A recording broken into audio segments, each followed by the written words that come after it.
مدينة أخيتاتون كانت واحدة من أكثر مدن مصر القديمة إثارة للدهشة، فقد أسسها الملك إخناتون لتكون عاصمة جديدة لعبادة الإله أتون في محاولة جريئة لتغيير عقيدة المصريين.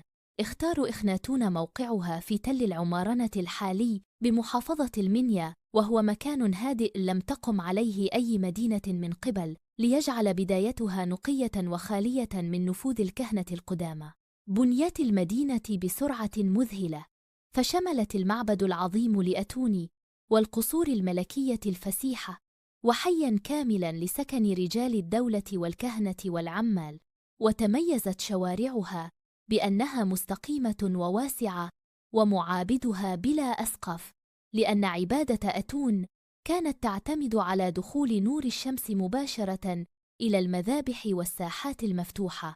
ظهرت في أخيتاتون نقوش فنية غير مسبوقة، تظهر إخناتون ونفرتية وبناتهما في لحظات يومية، مما أضفى طابعاً إنسانياً جديداً على الفن المصري.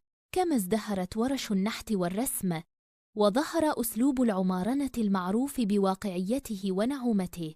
كانت المدينة رمزاً لرؤية إخناتون الروحية، محاولة لجعل الشمس الإله الوحيد. لكن بعد موته تخلى خلفاؤه عن هذا الفكر، وعادت العاصمة إلى طيبة، فأصبحت أخيتاتون مهجورة تغطيها الرمال لقرون طويلة، واليوم لا يزال ما تبقى منها في تل العمارنة، شاهداً على تجربة فريدة حاول فيها ملك واحد أن يعيد تشكيل دين وفن وحياة المصريين، تاركاً خلفه مدينة تحكى قصتها حتى الآن.